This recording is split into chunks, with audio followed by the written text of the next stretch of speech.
تا حالا برات سوال شده چرا وقتی یه غذا رو تو رستوران میخوری خوشمزه تر از وقتی که همون رو تو خونه درست میکنی؟ ماجرا به چیزی مربوطه که کمتر بهش فکر کردیم. صدا.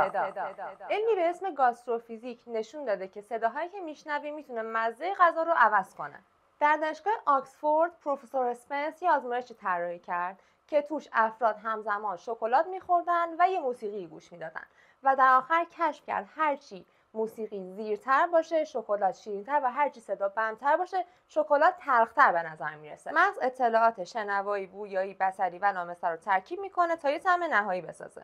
به این پدیده ادغام چند حسی یا Multisensory Integration میگن. حالا کلی برند معروف هم دارن از این موضوع استفاده میکنن.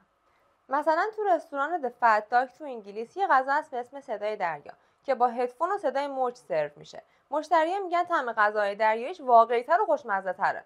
بعضی فروشگاه‌های استارباکس هم بسته به نوشیدنی پلیلیست جداگونه داره تا تجربه نوشیدن خاص‌تر شه. پس اگه خواستی یه غذای معمولی رو خاص‌تر سرو کنی، محیط خاصتو فراهم کن.